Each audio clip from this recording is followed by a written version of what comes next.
അപ്പോൾ ഞാൻ ആ സമയത്ത് ഈ വീട് തന്നെത്താൻ പെയിൻറ്റ് ചെയ്യുക. കാരണം 2 ഏക്കർ ഭൂമി ഉണ്ടെങ്കിലും അതിനകത്ത് വളരെ കുറച്ച് തേങ്ങയൊന്നും ഉണ്ടാകത്തുള്ളൂ. അവിടെ ആണ് ഈ കാറ്റ് വീഴ്ച വന്ന് തെങ്ങുകളെല്ലാം നശിക്കുന്ന ഒരു കാലവുമായിരുന്നു. അപ്പോൾ ഈ 2 ഏക്കർ ഭൂമിക്കകത്തുനിന്ന് സത്യത്തിൽ ആ പെര നടത്തിക്കൊണ്ടു പോകാനൊക്കത്തില്ല. നമുക്ക് തെങ്ങുണ്ടെന്ന് പറയുമ്പോഴും തെങ്ങയിൽ തീരെ ഇല്ല, തേങ്ങ വിളിക്കത്തേ ഇല്ല. കാരണം ഒരു 5-6 വർഷമായി, 5-6 അല്ല, ഒരു 10 വർഷത്തോളമായിട്ട് അച്ഛനും അമ്മയും അവിടെ താമസിക്കാതെ അവർ ഹരിപ്പാട് വേറൊരു വീട്ടിനകത്ത് മാറി താമസിക്കുന്നുണ്ടായിരുന്നു. ആ സമയത്ത് എൻ്റെ വീട് അടച്ചിട്ടിരിക്കുകയായിരുന്നു. അത് കഴിഞ്ഞിട്ടാണ് ഞാനത് ഗുരുകുലത്തിന് കൊടുക്കുന്നത്. ആ ഗുരുകുലത്തിനകത്തിരുന്ന സ്വാമിമാരായിട്ട് ഇരുന്നവർ ഈ തെങ്ങൊന്നും നോക്കുക എന്ന് പറയുന്നൊരു പണി അവർ ചെയ്തിട്ടില്ല. അവിടുന്ന് കിട്ടുന്ന വരുമാനം കൊണ്ട് ജീവിക്കുക എന്ന് പറയുന്ന കാര്യമേ ചെയ്തിട്ടുള്ളൂ. അപ്പോൾ അത് കാരണം കൊണ്ട് പുതിയ ചീത്തയായി പോയ തെങ്ങിന് പകരം വെച്ച് പിടിപ്പിച്ചിട്ടില്ല. അപ്പോൾ തെങ്ങുകളുടെ എണ്ണം കുറഞ്ഞിട്ടുണ്ട്. അതിൽ കൃഷി ചെയ്യുന്നുണ്ടായിരുന്നില്ല. അവിടെ ഈ കായംകുളം കായലിൻ്റെ തീരത്തായത് കാരണം കൊണ്ട് 6 മാസം നല്ല വെള്ളം, 6 മാസം ഉപ്പുവെള്ളം വരുന്ന സ്ഥലങ്ങളാണ്. അപ്പോൾ ആ ഉപ്പുവെള്ളം വരുന്ന സമയത്തൊന്നും നമുക്ക് ഈ അല്ലാത്ത കൃഷികളൊന്നും ചെയ്താൽ നിലനിൽക്കത്തില്ല. അതിനകത്ത് നല്ല വെള്ളം എന്ന് പറയുന്നത് ദൂരെ ഒരു കുളത്തിൽ നിന്ന് കൊണ്ടുവന്നിട്ടായിരുന്നു ഞങ്ങളവിടെ പമ്പ് ചെയ്ത് കൊണ്ടുവന്നായിരുന്നു. അപ്പോൾ ഈ അച്ഛനൊക്കെ വിട്ടുപോയപ്പോൾ പമ്പൊക്കെ ചീത്തയായി പോവുകയും അതൊന്നും പിന്നെ നന്നാക്കുകയോ ഒന്നും ചെയ്തിട്ടില്ലാത്ത കാരണം കൊണ്ട് അതൊക്കെ ഉപയോഗശൂന്യമായിട്ടിരിക്കുകയും പൈപ്പിനകത്ത് ഒരു പഞ്ചായത്തിൽ നിന്നിട്ടിരുന്ന ഒരു പൈപ്പിനകത്ത് ഇച്ചിരി വെള്ളം വരും എന്നുള്ളതല്ല, അതും എല്ലാ സമയത്തും വരുന്ന ഒരു പൈപ്പൊന്നും അല്ലായിരുന്നു. അപ്പോൾ അങ്ങനത്തെ കുടിവെള്ളം മാത്രമുള്ള ഒരു സ്ഥലം മാത്രമേ. അപ്പോൾ അവിടെ ആ കൃഷി ചെയ്യുക എന്ന് പറയുന്നതിനടുത്ത് ഞാൻ രാവിലെ എണ്ണീറ്റ് മിറ്റം എന്ന് പറയുന്നത് ഒരു വലിയ മിറ്റമാണ്, അത് ഇങ്ങനെ തൂക്കുക. അപ്പോൾ ഞാൻ ഈ ഗുരുകുലത്തിൽ നിന്ന് വരുമ്പോൾ സെൻ ബുദ്ധിസമൊക്കെ പഠിച്ച് അതിൻ്റെ ഒരു സ്പിരിറ്റിലാണ് ജീവിക്കുന്നത്. അപ്പോൾ ഈ ഭൂമി മുഴുവനും വൃത്തിയാക്കി സൂക്ഷിക്കുക എന്ന് പറയുന്നത് അതിൻ്റെ ഒരു തീമാണ്. അപ്പോൾ ഈ 2 ഏക്കർ ഭൂമി എന്ന് പറയുന്നതിനെ ഒരു കായലിൻ്റെ തീരത്തായത് കാരണം അവിടെ ചുറ്റും തോട് ഉള്ള സ്ഥലമാണ്. ഒരു വശം മാത്രമാണ് ഒരു പാലം ഇട്ട് കണക്ട് ചെയ്തിരിക്കുന്നതിന്, ബാക്കി മുഴുവനും തോടായിട്ടുള്ള സ്ഥലമാണ്. അപ്പോൾ അതിനകത്തുള്ള ഡിമാർക്കേറ്റ് ചെയ്തിരിക്കുന്ന സ്ഥലത്ത് തെങ്ങ് ഒരു 10-30 മാവുണ്ട്. ആ മാവിൻ്റെ ചുവട്ടിലെല്ലാം ഞാൻ ഈ ഇരിക്കാൻ പറ്റുന്ന നിലവാരത്തിലുള്ള ഒരു തട്ടുണ്ടാക്കുന്ന, അത് അവിടുത്തെ ഒരുത്തനെ കൂടെ വിളിച്ച് അയാളെ കൊണ്ട് ഇരിക്കാനൊരു സ്ഥലം, ഒരു പുളി, പിന്നെ പല മാവിൻ്റെ ചുവട്ടിലൊക്കെ ഇങ്ങനത്തെ നമ്മൾ ആൽത്തറ കെട്ടുന്ന പോലെ കെട്ടി അതൊക്കെ ഞാനിങ്ങനെ വെക്കുക. അത് കഴിഞ്ഞിട്ട് കടമണ്ണാണ് ഈ മണൽ ഈ മിറ്റത്തിന് ഉപയോഗിക്കുന്നത്. അപ്പോൾ ഒരു ലോഡെന്ന് പറയുന്നത് വള്ളത്തിൻ്റെയാണ്. അത് പതിവെന്നാണ് നമ്മൾ ഈ പറയുന്നത്. 1 രൂപ പതിവ്, 1 രൂപ ടാക്സ് കൊടുക്കുന്നതിനാണ് 1 രൂപ പതിവ് എന്ന് പറയുന്നത്. ഇപ്പോൾ 2 രൂപ ടാക്സ്, ഇങ്ങനെ പണ്ട് രാജാക്കന്മാരുടെ കാലത്ത് ഉണ്ടാക്കിയതാണ് ഈ പതിവെന്ന് പറയുന്നത്. അപ്പോൾ വള്ളത്തിൻ്റെ കേവ് എന്ന് പറഞ്ഞാൽ അതിന് എത്ര ടണ്ണാണ് അത് ഉപയോഗിക്കുന്നതെന്നനുസരിച്ചിട്ടാണ് ഇത് വെക്കുന്നത്. അപ്പോൾ ഒരു 15 ടണ്ണൊക്കെ ഭാരമുള്ള ഒരു വള്ളത്തിൻ്റെ മണൽ നമ്മൾ ഇറക്കുകയാണെന്നുണ്ടെങ്കിൽ മുറ്റം മുഴുവനും വെള്ള മണലിട്ട് വളരെ ഭംഗിയാക്കാൻ പറ്റും. അപ്പോൾ അങ്ങനെ ഒരു ലോഡ് മണൽ ഇറക്കി അന്ന് അത് ഇടുകയൊക്കെ ചെയ്യും. അപ്പം ഞാൻ ഈ തെങ്ങൊക്കെ വളരെ നശിച്ചിരിക്കുന്ന അവസ്ഥയായിരുന്നു കൊണ്ട് കഷ്ടിച്ച് കാശുകളെ ഉണ്ടാകത്തുള്ളൂ. അപ്പം ജീവിക്കാൻ തീരെ പാടാണ്. അപ്പോൾ തെങ്ങിന്ന് തേങ്ങ കിട്ടുന്നത് 1.5 മാസം കൂടുമ്പോഴാണ് തേങ്ങ കിട്ടുന്നത്. അത് കഴിഞ്ഞാൽ പിന്നെ അപ്പോൾ 8 തവണയേ നമുക്കൊരു വർഷം വരുമാനം വരുള്ളൂ തെങ്ങ് ഉപയോഗിച്ച് ജീവിക്കുന്നവരാണെങ്കിൽ. അപ്പം നമുക്ക് മാസം പണം അടയ്ക്കുന്ന, ഇപ്പം കടയിലൊക്കെ നമ്മൾ അക്കൗണ്ടൊക്കെ വയ്ക്കുകയാണെന്നുണ്ടെങ്കിൽ ആ അക്കൗണ്ടിന് സമയത്തിന് പൈസ കൊടുക്കാനൊന്നും പറ്റാതെ വരും.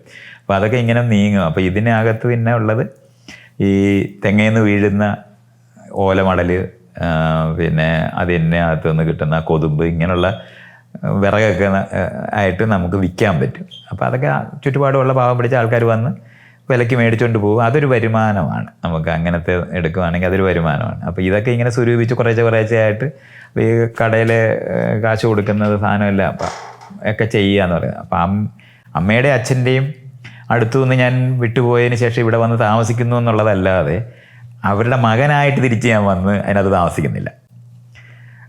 ഇൻഡിപെൻഡൻ്റ് ആയിട്ടാണ് താമസിക്കുന്നത്.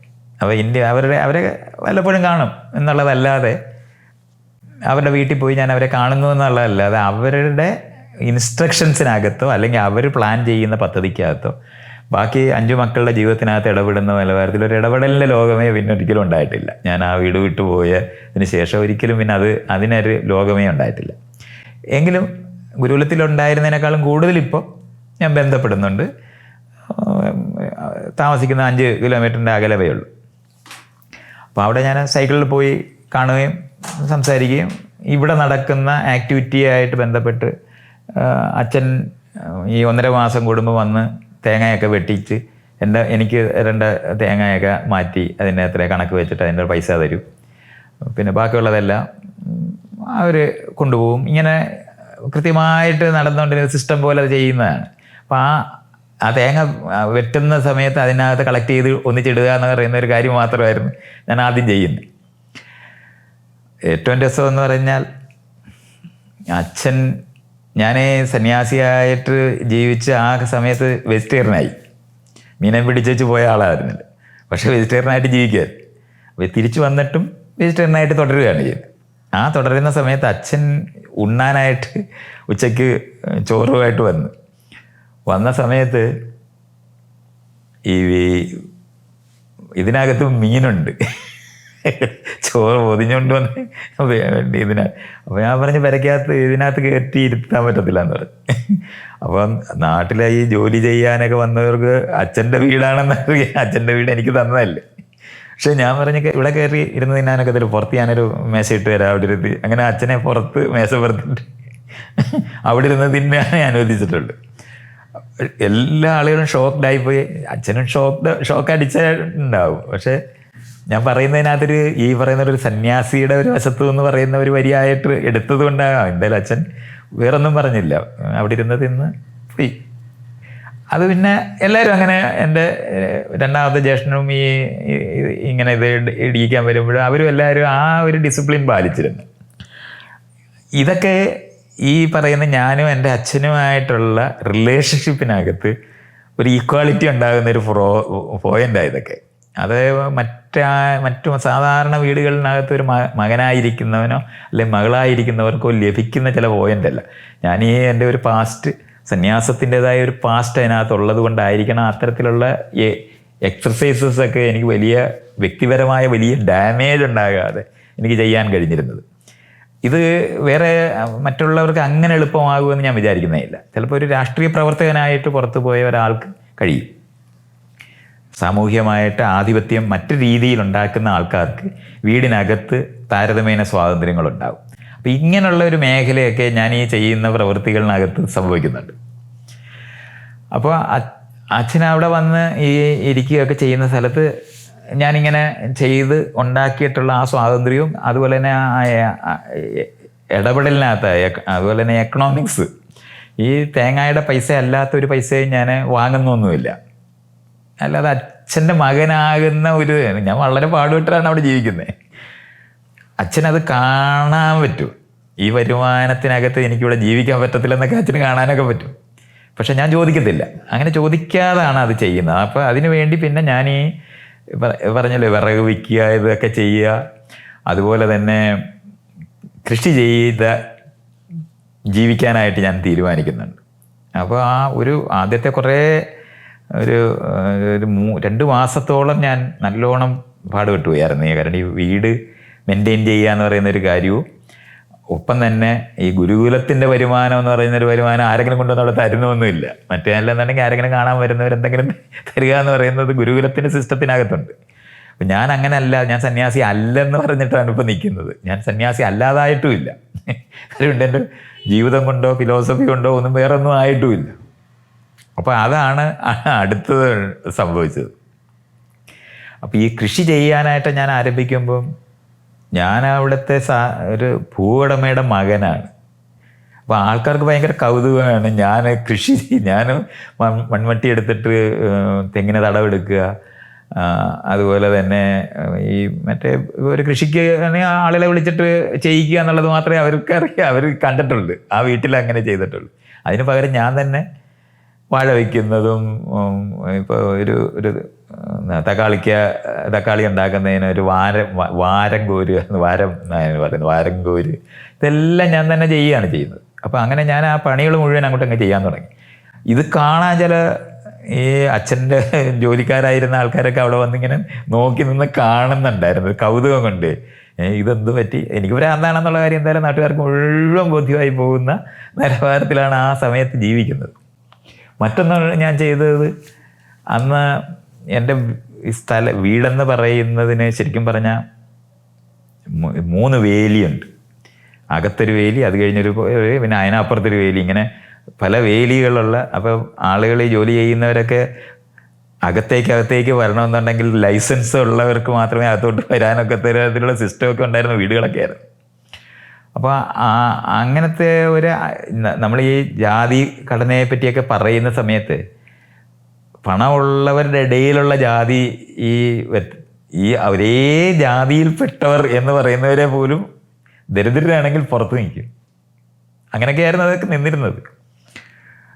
അത്ഭുതം തോന്നുന്ന നിലവാരത്തിലാണ് ഈ ജാതിയുടെ ഘടനയൊക്കെ വർക്ക് ചെയ്യുന്നത്. നമ്മൾ വിചാരിക്കുന്ന പോലെ അല്ലാതെ ചില ജാതിക്കാർ ചിലരെ അകറ്റി നിർത്തി എന്നൊക്കെ പറയുന്ന പോലെ മാത്രമല്ലത്. പണമുള്ള ഒരു ജാതിയായി തന്നെ നമ്മൾ അതിനെ മനസ്സിലാക്കേണ്ടതുണ്ട്. ഒരേ ജാതിയിൽപ്പെട്ടവർ എന്ന് വിചാരിക്കുന്നവർ പോലും പണമുള്ളവരും പണമില്ലാത്തവരും തമ്മിൽ വരുന്ന ഒരു ഉച്ചനീചത്വത്തിൻ്റെതായ ഒരു സ്ഥലവും കൂടെ അതിനകത്തുണ്ടാകും. എക്സ്ട്രാ ആണത്. അതും കൂടെ ചേർന്നാണ് നമ്മൾ ഈ പറയുന്ന ജാതി സമ്പ്രദായം നയിക്കുന്നത്. അപ്പോൾ അതെല്ലാം നമുക്കിതിനകത്ത് ഇങ്ങനെ കാണാൻ പറ്റും. അപ്പോൾ അത്തരത്തിലുള്ള ഡിവിഷൻസിനകത്തൊക്കെ ഉണ്ടാക്കിയ എൻ്റെ വീട്ടിനകത്തേക്ക് ആൾക്കാർക്ക് കടന്നു വരാനായിട്ട് എളുപ്പമല്ലായിരുന്നു. അത് ഗുരുകുലമായിട്ട് ഡിക്ലെയർ ചെയ്തപ്പെട്ട് അവിടെ ഞാൻ ഈ വരുന്നതിന് മുമ്പ് ഒരു 5 കൊല്ലമായിട്ട് അത് ഓടിക്കൊണ്ടിരിക്കുന്നുണ്ടെങ്കിലും യഥാർത്ഥത്തിൽ ആളുകൾ അവിടെ വന്ന് സ്വാതന്ത്ര്യത്തോടെ അതിനകത്ത് എടുക്കുന്നത് സംഭവിച്ചിട്ടില്ല. ആ സംഭവിക്കാതിരുന്ന കൊണ്ട് ഞാൻ ആദ്യം ചെയ്തതെന്ന് പറയുന്നത്, ആ നാട്ടിലുള്ള പാവം കുട്ടികളായിരിക്കുന്നവരെ മുഴുവൻ വിളിക്കും, കളിക്കാൻ വരാൻ പറയും. അപ്പോൾ അവരെല്ലാവരും ഈ ക്ലാസ് കഴിഞ്ഞിട്ട് കുട്ടികളെല്ലാം കൂടെ അവിടെ വരാൻ. കുട്ടികൾക്ക് സത്യത്തിൽ ഈ വീടിൻ്റെ പാസ്റ്റോ അല്ലെന്നുണ്ടെങ്കിൽ അതിങ്ങനെ അപകടകരമായിരുന്ന ഒരു അധികാരം ഉണ്ടായിരുന്ന ഒരു കുടുംബത്തിൻ്റെ അകത്തുള്ളൊരു സ്ഥലമാണെന്നൊന്നും അവർക്കറിഞ്ഞൂടാ. അപ്പോൾ അവർ ഈസിലി എല്ലായിടത്തും കയറി വരികയും ഞാൻ ഒരു 2-3 ഊഞ്ഞാലൊക്കെ ഇവിടുത്തെ അപ്പം ഇഷ്ടംപോലെ മരങ്ങളുള്ളത് കാരണം കൊണ്ട് മരങ്ങളിലെല്ലാം ഊഞ്ഞാലൊക്കെ ഇട്ട് അതിലെല്ലാവരും കൂടെ ആട്ടി, അപ്പം ഞാൻ ആട്ടി കൊടുക്കുകയൊക്കെ ചെയ്യും. അപ്പം ഇങ്ങനെ അവിടെ കുട്ടികളുമായി ബന്ധപ്പെട്ട് ഞാൻ ആ പെര അങ്ങ് തുറന്ന് വെച്ച് അതാണ് ചെയ്തത്. അപ്പോൾ എല്ലാവരും കടന്നു വരുന്ന, അത് കഴിഞ്ഞിട്ട് ഈ യൗവനമുള്ള വലിയ ആൾക്കാർ അപ്പോഴും വരുന്നില്ല, കുട്ടികളെ വരുന്നുള്ളൂ. അപ്പോൾ ഞാൻ അവിടെ ഒരു ഇതുണ്ടാക്കി. പിന്നെ ആ സ്ഥലത്തൊക്കെ ആണെന്നുണ്ടെങ്കിൽ കായലും കടലും ഒക്കെ വളരെ അടുത്താണ്. അപ്പോൾ കായലിൻ്റെ തീരത്താണ്. അപ്പോൾ ചുറ്റിനും ഞാൻ പറഞ്ഞാൽ തോടാണ്. ആ തോടൊക്കെ നിൽക്കുന്ന കാരണം കൊണ്ട് പരന്ന ഭൂമി എന്ന് പറയുന്നത് ഞാൻ ഈ താമസിക്കുന്ന സ്ഥലമേ ഉള്ളൂ. ബാക്കിയുള്ളത് മുഴുവനും ചിറകൾ എന്ന് പറയാവുന്ന നിലവാരത്തിലുള്ള സ്ഥലങ്ങളാണ്. അപ്പോൾ വീതിയുള്ള സ്ഥലം എന്ന് പറയുന്നത് വളരെ കുറവായത് കാരണം കൊണ്ട് കളികളൊക്കെ കളിക്കുന്നതൊക്കെ വളരെ ചെറിയ കളികളെ നടക്കത്തുള്ളൂ. അപ്പോൾ ഷട്ടിൽ കോർട്ടുണ്ടാക്കാൻ പറ്റും. പക്ഷേ ഒരു വോളിബോൾ എന്ന് പറയുന്ന സാധനത്തിന് നമുക്ക് അതിന് ഇൻസ്ട്രുമെൻറ്റ്സും സാധനങ്ങളും വേണം. ഒരൊറ്റ വലയും ഒരു പന്തുണ്ടെന്നുണ്ടെങ്കിൽ വോളിബോൾ കളിക്കാൻ പറ്റും. അപ്പോൾ ഞാനിങ്ങനെ ചോദിക്കുമ്പോൾ ആ ചുറ്റുപാടും അവിടെ ഒരു നാടൻ ടീം അവിടെ ഉണ്ട്. അപ്പോൾ അവരോടൊക്കെ സംസാരിച്ചിട്ട് വോളിബോൾ ആയിട്ട് വെച്ചിട്ടൊരു കോർട്ടൊക്കെ ഉണ്ടാക്കി അവരും അങ്ങനെ വൈകുന്നേരം ആകുമ്പോഴത്തേന് ഈ നാട്ടിലുള്ള യുവാക്കളായ ആൾക്കാർ കളിക്കാൻ വരും. ഞാൻ അവരുടെ കൂടെ, അപ്പോൾ എനിക്ക് കളി അറിഞ്ഞുകൂടാ, പിന്നെ ഞാൻ അവരുടെ കൂടെ ചേർന്ന് കളി പഠിക്കുകയൊക്കെ ചെയ്ത് അപ്പോൾ അവരുമായിട്ട് കളിക്കുക. ആ തരത്തിൽ വോളിബോൾ കളിക്കും. പകൽ ശനി ഞായറൊക്കെ ആണെങ്കിൽ നിറച്ച് ഒരു 10-30 കുട്ടികൾ വന്ന് എല്ലാ മരത്തേലും കയറിയിരിക്കുകയും കളിക്കുകയും പെരക്കകത്ത് നടക്കുകയും ചെയ്യും. പക്ഷേ ഇടയ്ക്കിടയ്ക്ക് ഇവരുടെ അമ്മയും അച്ഛനും ഒക്കെ അവിടെ വരും. അവരിങ്ങനെ വരുമ്പം എൻ്റെ വീട്ടിനകത്ത് ഒരു ചാരുകസേരയുണ്ട്. ആ ചാരുകസേര അച്ഛൻ കിടക്കുന്ന ചാരുകസേരയായിരുന്നു. അപ്പോൾ ഇവരിങ്ങനെ വന്ന് നോക്കുമ്പോൾ ഈ കുട്ടികളാരെങ്കിലും ഈ ചാരുകസേര കിടക്കുന്നുണ്ടാവും. അപ്പോൾ ഈ അമ്മയും അച്ഛനും അപ്പം അവിടെ നിന്ന് വിഷമിക്കുന്ന കാണാൻ പറ്റും. ആ കസേര വേറെ കസേരയിൽ ഇരുന്നാലും അവർക്ക് അത്ര തോന്നുന്നില്ല. പക്ഷേ ഈ കസേര കിടന്നുകൂടെ. അപ്പം നമ്മൾ ഈ പൗലോ ഫ്രയറിൻ്റെ പുസ്തകത്തിനകത്ത് ഹൗസിങ് ദ ഒപ്രസർ എന്ന് പറയുന്ന ഒരു സംഭവമുണ്ട്. അധികാരമുള്ള ആൾക്കാരെ നമ്മൾ ആന്തരികമായി വഹിച്ച് ജീവിക്കുന്നത്, അങ്ങനെയാണ് ഈ അനുസരണയുള്ളവരാകുന്നത്. അപ്പം ഈ കസേര എന്ന് പറയുന്നത് അവരെ സംബന്ധിച്ചിടത്തോളം പണ്ട് എൻ്റെ അച്ഛൻ കിടന്നിരുന്ന കസേരയാണ്. ആ കസേരയിൽ കയറി ഈ കുട്ടികൾ കിടക്കുന്ന കാണുമ്പോൾ ഇവർക്ക് ഷോക്ക്, പേടിയാണ്. ഇതെനിക്ക് കാണാൻ പറ്റും. ഈ വീട്ടിനകത്തേക്ക് കടന്നു വരുന്ന കുട്ടികളെ നമുക്കൊരു പാടുമില്ലാതെ നമ്മളുമായിട്ട് ചേർന്ന് കൊണ്ടുപോകാൻ പറ്റും. പക്ഷേ ഞാൻ കണ്ടത് ഈ പ്രായമായവർ, ഇവരുടെ അച്ഛനും അമ്മയൊക്കെ ആയിട്ടിരിക്കുന്നവർ, എൻ്റെ കുട്ടിക്കാലത്ത് എന്നെപ്പോലെ എന്നെ നോക്കിയിരുന്നവരൊക്കെ ആയിരിക്കുന്നവരോ അല്ലെന്നുണ്ടെങ്കിൽ എൻ്റെ അവിടെ ജോലി ചെയ്യുന്നവരൊക്കെയാണ്. അവരിലെ ഒരാൾ മാത്രമാണ് സ്വാതന്ത്ര്യത്തോടെ ഞാനിട്ടിരിക്കുന്ന കസേരയിൽ കയറിയിരുന്നിട്ടുള്ളത്. അല്ലെന്നുണ്ടെങ്കിൽ ഈ പോലീസ് സ്റ്റേഷനിലെ കസേരയിൽ ഇരിക്കുന്ന പോലെ അവരിയ്ക്കത്തുള്ളൂ, പ്രായമായവരോട് ഇരിക്കാൻ പറഞ്ഞ ഒരാൾ മാത്രം. അതൊരു കമ്മ്യൂണിസ്റ്റ് പാർട്ടിയായിട്ട് ബന്ധപ്പെട്ട ഒരു ബ്രാഞ്ചിനകത്ത് വർക്ക് ചെയ്യുന്ന, എൻ്റെ തന്നെ അവിടെ ജോലിയൊക്കെ ചെയ്തിരുന്ന ചെല്ലപ്പൻ എന്ന് പറയുന്ന ഒരാളാണ് ആകെ. അത് അയാൾക്കൊരു സെൽഫ് രൂപപ്പെട്ടത് നമുക്ക് കാണാൻ പറ്റും. ഒരു കമ്മ്യൂണിസ്റ്റ് ഐഡിയോളജിയായിട്ട് ബന്ധപ്പെട്ട് സെൽഫ് രൂപപ്പെട്ട ഒരാളാണ്. എന്നാൽ അയാളുടെ സഹോദരി എൻ്റെ കൂടെ അവിടെ വീട്ടിൽ വന്ന് ജോലിക്ക് എടുക്കുന്നുണ്ട്. അവർക്ക് ഒരിക്കലും അത് ചെയ്യാൻ കഴിഞ്ഞിട്ടില്ല. അവർ ഇപ്പോഴും ജീവിച്ചിരിപ്പുണ്ട്. പക്ഷേ എൻ്റെ കൂടെ എത്രയോ തവണ എത്രയോ വർഷം ജീവിക്കുകയും ചെയ്ത് അതിന് ശേഷവും എൻ്റെ അമ്മയുടെ കൂടെ ജീവിക്കുകയൊക്കെ ചെയ്തിട്ടുണ്ട്. പക്ഷെ ഒരിക്കൽ പോലും അവർക്ക് ആ നിലവാരത്തിലുള്ള സ്വാതന്ത്ര്യം അനുഭവിക്കാൻ കഴിഞ്ഞിട്ടില്ല. ഈ ചെല്ലപ്പന് മാത്രമാണ് എൻ്റെ അടുത്തിരുന്നിട്ട് കാര്യം പറഞ്ഞുകൊണ്ടിരിക്കുമ്പോൾ അറിയാതെ കാല് പൊക്കി മുൻവശത്തിരിക്കുന്ന മേശയിലോട്ട് കാല് വയ്ക്കാനും അവിടെ ഇരിക്കാനും ചാരി ഇരിക്കാനും ഒക്കെ പറ്റുന്ന നേരത്ത് ഞാനതിങ്ങനെ കാണുന്നുണ്ട്. ബാക്കി ഒരാളും അത് ചെയ്യില്ലായിരുന്നു. ഇതൊക്കെ നമ്മൾ ഈ സാമൂഹ്യ മാറ്റത്തിന് വേണ്ടി പ്രവർത്തിക്കുന്ന സമയങ്ങളിനകത്ത് നമ്മളോടൊപ്പമുള്ള ആൾക്കാർക്ക് അവർ സ്വയം ആർജിക്കേണ്ട ഒരു വശം, സ്വയം ആർജിക്കാനുള്ള ആ സ്വാതന്ത്ര്യത്തിൻ്റെ വശങ്ങൾ നമ്മുടെ പെരുമാറ്റം കൊണ്ട് മാത്രമല്ല, അവരും കൂടെ ആർജിച്ചാൽ മാത്രം ഉണ്ടാകുന്നതാണ്. ഒരു കൊടുക്കൽ വാങ്ങൽ അതിനകത്തുണ്ട്. അതിനകത്ത് ഞാൻ ഈ ഒരാൾ മാത്രമാണ് സ്വാഭാവികമായ പെരുമാറ്റത്തിൽ എത്തിച്ചേരുന്നത് ആ വീട്ടിനകത്ത് ചെയ്ത് ഞാൻ കണ്ടിട്ടുള്ളൂ. അപ്പോൾ അങ്ങനത്തെ ഒരു എക്സർസൈസ് ഞാൻ ഈ നാട്ടിലുള്ള ഈ കുട്ടികൾ മുഴുവനുമായിട്ട് കളിക്കുകയും, അപ്പോൾ ആ കളിക്കുന്നതിനോടൊപ്പം തന്നെ ഞാൻ എൻ്റെ ഈ ഭൂമിയിൽ പ്രവർത്തിക്കുകയും ജോലി ചെയ്യുകയും ഒക്കെ ചെയ്യും. അപ്പോൾ രാവിലെ എണ്ണീറ്റ് ഒരു 5 മണിയാകുമ്പോൾ ഞാൻ എണ്ണിക്കും. അപ്പം ഗുരുകുലത്തിൻ്റെ ഒരു ശീലം കൊണ്ടാണ് ആ രാവിലത്തെ എണ്ണിക്കുന്നത്. അത് 5 മണി 6 മണിയായിട്ട് മാറുന്നതും ഇപ്പോഴൊക്കെ ഞാനാണെങ്കിൽ 6:30 7 ഇടയ്ക്കാണ് എണ്ണിക്കുന്നത്. അപ്പോൾ അന്ന് എണ്ണീറ്റിട്ട് മിറ്റം ഈ വെള്ള മണലിട്ടിരിക്കുന്നത് മുഴുവനും ആദ്യമൊക്കെ ഈ കുനിഞ്ഞ് തൂക്കുന്ന ചൂല് മാത്രമേ അവിടെ ഉള്ളൂ. അത് കഴിഞ്ഞപ്പോഴാണ് ഞാൻ ഈ നൂന്ന് നിന്ന് തൂക്കുന്ന ചൂല് ഉണ്ടെന്ന് കണ്ടുപിടിക്കുക, അത് ഉണ്ടാക്കിച്ചെടുക്കുകയും ചെയ്തു. അത് വെച്ചിട്ടായിരുന്നു ഞാൻ ചെയ്യുന്നത്. അപ്പം ഞാനിങ്ങനെ ഒരറ്റത്തുനിന്ന് തൂത്താലെ കാൽപ്പാട് വീഴാതെ തൂക്കുക എന്ന് പറയുന്നതാണ്. നമ്മൾ മുമ്പോട്ടല്ല നടക്കുന്നത്, പുറകോട്ടാണ് അത് ചെയ്യുന്നത്. അങ്ങനെ ചെയ്യുമ്പോൾ നമ്മൾ വൃത്തിയാക്കിയാൽ ആ മുറ്റത്തൊരു കിളി നടന്നാൽ പാട് വരും, അതുപോലെ ഭംഗിയാവും. നല്ല ഭംഗിയാണ് അങ്ങനെ നമ്മൾ ചെയ്താൽ. അപ്പോൾ ഞാൻ ഈ ഓരോ ചെടി വയ്ക്കുമ്പോഴും നേരത്തെ പറഞ്ഞ സെൻ ബുദ്ധിസത്തിൻ്റേതായിട്ടുള്ള യുക്തികൾ ഉപയോഗിച്ചിട്ടായിരുന്നു ഈ ചെടി വയ്ക്കുന്നതും മരങ്ങൾ നടുന്നതും അതിനോട് ഒരുക്കുന്നതും. അപ്പോൾ ആളുകൾ ഒരു 6 മാസമൊക്കെ എടുത്തപ്പോഴത്തേന് പ്രകടമായ ഈ ഒരു ഗാർഡൻ്റെ അനുഭവം പാലം കടന്ന് എൻ്റെ ഭൂമിയിലേക്ക് കയറിക്കഴിഞ്ഞാൽ ഉണ്ടാകുമായിരുന്നു. അങ്ങനത്തെ ഈ ഒരു സ്ഥലം. അപ്പോൾ ജോയി അവിടെ വന്ന് എൻ്റെ കൂടെ താമസിക്കുന്ന സമയത്ത് ജോയി ഇങ്ങനെ കാണുന്നുണ്ട് ഞാനിങ്ങനെ ചെയ്യുന്ന, രാവിലെ എണീറ്റിട്ട് പണി, അപ്പോൾ അടുക്കളയിലുള്ള എല്ലാ പണിയും ചെയ്യുമായിരുന്നു. അപ്പോൾ അന്ന് ഈ എൻ്റെ കൂടെ ജോയി താമസിക്കാൻ തുടങ്ങി. അങ്ങനെ താമസിക്കാൻ തുടങ്ങിയപ്പോഴാണ് ജോയി പുസ്തകങ്ങൾ തരാം. ആ പുസ്തകങ്ങളെന്ന് പറയുന്നതാണ് എൻ്റെ മാർക്സിസത്തിനകത്ത്. അപ്പോൾ ഞാനിങ്ങനെ സംസാരിച്ച് ഈ പൗലോ ഫ്രയറിൻ്റെ സാധനമൊക്കെ സംസാരിച്ചിട്ട് ഞാൻ തന്നെ കണ്ടെത്തിയത് എന്നുള്ള നിലവാരത്തിൽ സാമൂഹ്യ പ്രവർത്തനത്തിൻ്റെ മേഖലകളിലുള്ള കാര്യങ്ങളൊക്കെ ഇങ്ങനെ പറയാൻ തുടങ്ങി. കുറച്ച് പറഞ്ഞു കഴിഞ്ഞപ്പോൾ ജോയി പറഞ്ഞു, ഇത് 100-100 വർഷം മുമ്പ് തന്നെ ആളുകളെല്ലാം കണ്ടെത്തിയതാണ്, ഇയാളിനി ഇത് കണ്ടെത്തണ്ട. അപ്പോൾ ഇയാൾ പറയുന്നത് ഞാനപ്പോൾ ഇങ്ങനെ വേദാന്തത്തിനകത്തുനിന്ന് എങ്ങനെയാണ് സാമൂഹ്യ മേഖലയിലുള്ള പ്രവർത്തനങ്ങളിൽ എത്തിച്ചേരുന്നത് എങ്ങനെയാണെന്നൊക്കെയുള്ളത് പറയുന്നത്. അപ്പോൾ ജോയി പറഞ്ഞു ഇങ്ങനെ ഇതിനെയാണ് മാർസിസം എന്ന് പറയുന്നത്. മാർക്സൊക്കെ ഇത് പണ്ടേ കണ്ടെത്തി ഇതിൻ്റെ കാര്യങ്ങളൊക്കെ പറഞ്ഞിട്ടുണ്ട്, അല്ലാതെ നമ്മൾ രണ്ടാമത് കണ്ടു. അപ്പോൾ ജോയിയുടെ ഒരു സ്ഥിരം ഒരു ഉദാഹരണം പറച്ചിലാണ്, കൊളംബസ് അമേരിക്ക കണ്ടുപിടിച്ചിട്ടുണ്ട്, ഇനിയും കണ്ടുപിടിക്കേണ്ട കാര്യമില്ല എന്ന് പറയുന്ന ഒരു വരി പറയും. അങ്ങനെ എന്നോട് പറഞ്ഞു. അപ്പോഴാണ് ഞാൻ ആദ്യമായിട്ട് മാർക്സിസത്തിനെ പറ്റി വായിക്കുകയും പഠിക്കുകയൊക്കെ ചെയ്യുന്ന പുസ്തകങ്ങളൊക്കെ. അപ്പോൾ ജോയി എനിക്ക് ഒരു 3-4 പുസ്തകം തന്നു. അങ്ങനെ ആ പുസ്തകങ്ങളൊക്കെ അതിനകത്ത്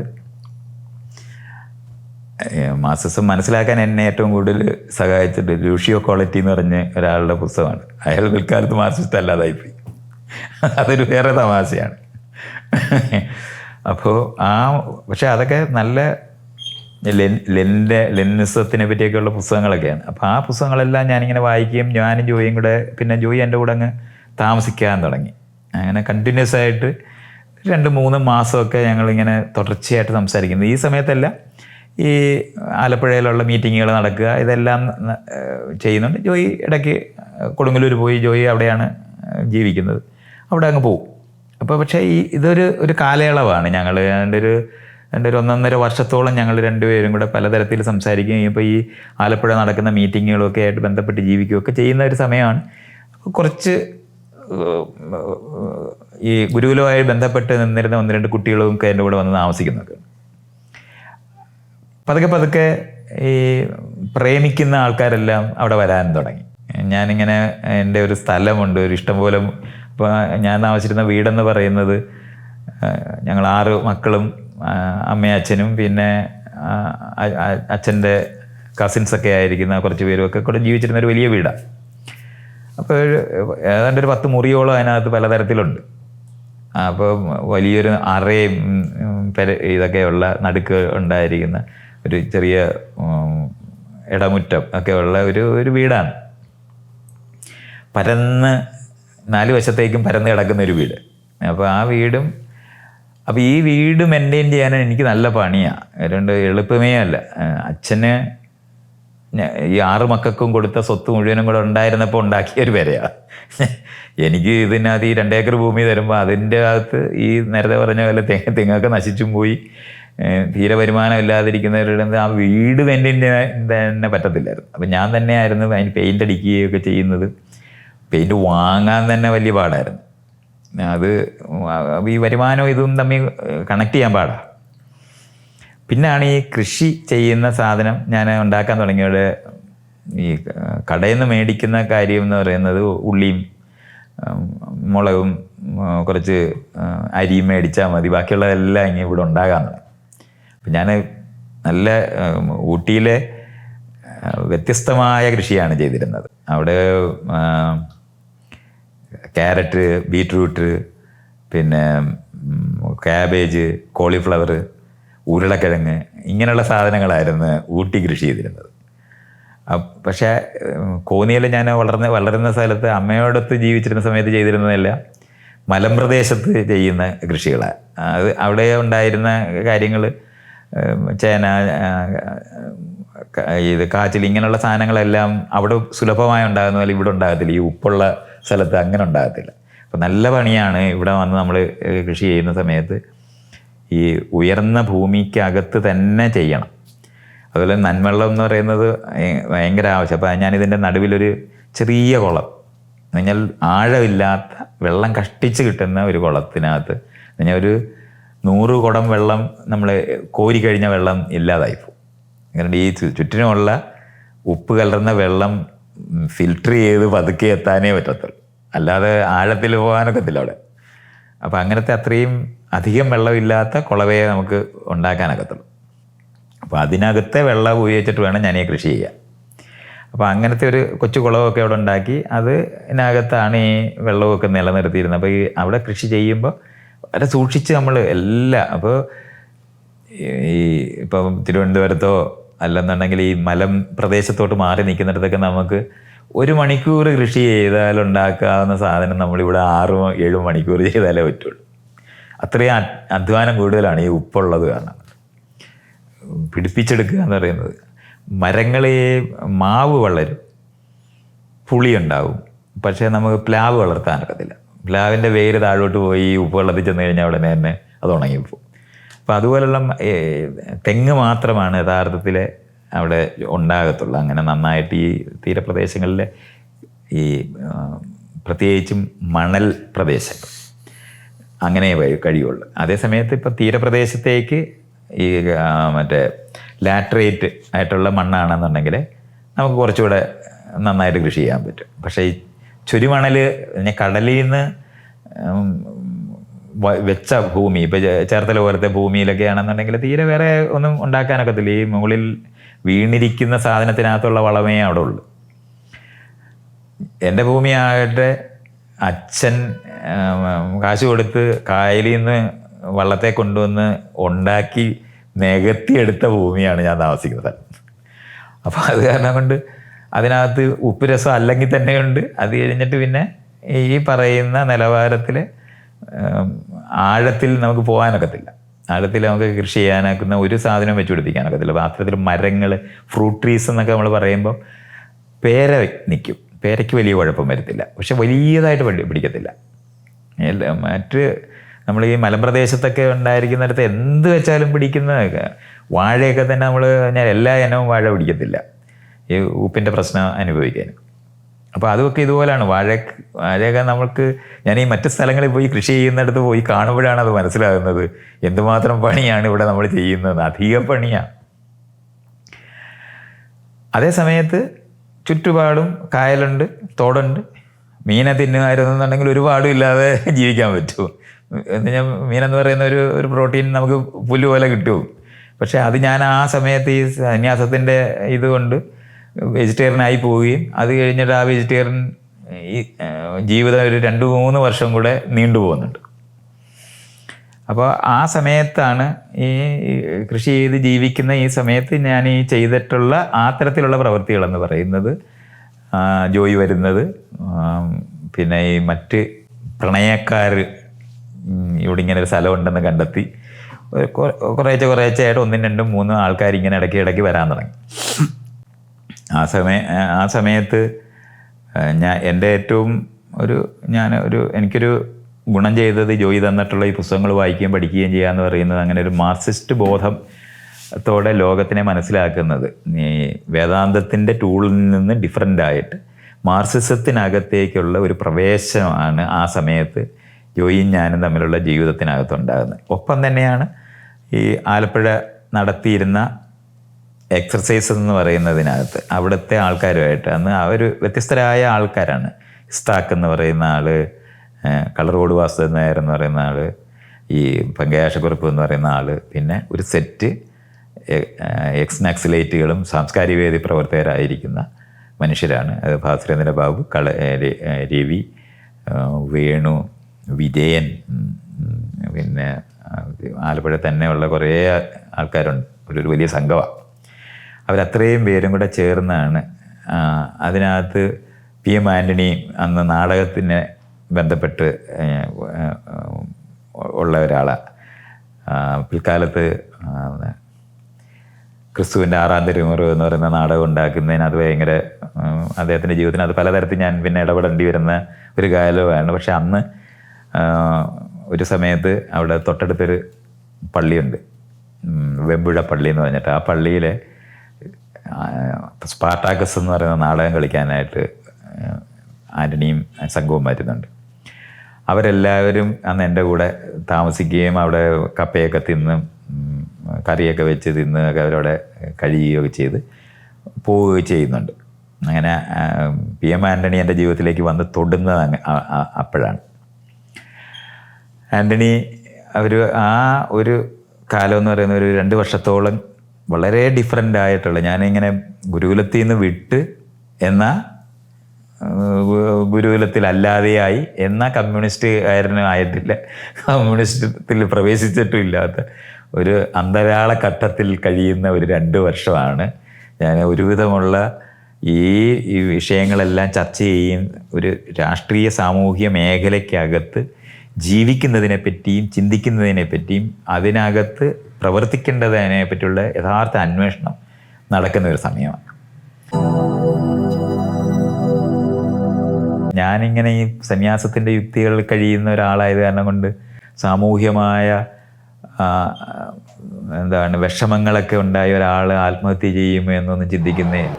മാർസിസം കലർന്നിട്ടുള്ളൊരു ഭാഷയാണ് അവർ പറയുന്നത്. ഞാനാണെങ്കിൽ വേദാന്തവും സ്പിരിച്വലായിട്ടുള്ള വാക്കുകൾ കലർന്ന ഭാഷയാണ്. ഒരു പ്രശ്നം ഉണ്ടായാൽ ആളുകൾ ഫോണെടുത്ത് വിളിച്ച് പറയുന്നത് ഈ രാഷ്ട്രീയ സാമൂഹിക പ്രവർത്തകരെയാണ്, അല്ലാതെ വീട്ടിലിരിക്കുന്ന മറ്റുള്ളവരെ വിളിച്ചിട്ട് എന്താ കാര്യം? കമ്മ്യൂണിസ്റ്റ് പാർട്ടികൾ എന്തുകൊണ്ട് CPIയും CPMും നക്സലൈറ്റ് പാർട്ടിയൊക്കെ ഉണ്ടായത് എങ്ങനെയാണെന്ന് അറിയുന്നവരാണ്.